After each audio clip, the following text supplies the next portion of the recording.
ঘুরতে যাওয়া মানে কি শুধুই একটা নতুন জায়গা এক্সপ্লোর করা? আমার কাছে কিন্তু সেটা একদমই না। আমার কাছে ঘুরতে যাওয়া মানে অনেক অনেক কিছু এক্সপিরিয়েন্স। আর তার থেকেও বড় ব্যাপার হলো যাদের সাথে আমি যাচ্ছি তাদের সাথে অনেক মেমোরিজ ক্রিয়েট করে রাখা। এবার থেকে এই চ্যানেলে কিন্তু কেদারনাথের বাকি গল্পগুলো তোমাদের সাথে শেয়ার করব। তো এখন বাজে রাত্রি 9টা।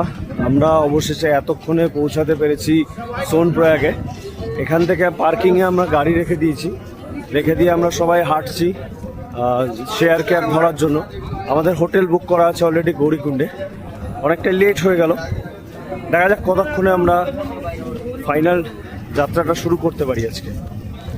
এক একটা শেয়ার ক্যাবে কিন্তু ওনারা 10 জন করে নেবে। আর আমরা কিন্তু গৌরীকুণ্ডে হোটেল বুক করেছিলাম। সত্যি কথা বলতে ওখান থেকে আমরা ট্রেকিং স্টার্ট করার ফলে অনেকটা কিন্তু তাড়াতাড়ি পৌঁছতে পেরেছিলাম। এর পরের ভিডিওতে আমি গৌরীকুণ্ডের হোটেলের সম্পূর্ণ ডিটেলস শেয়ার করে দেব।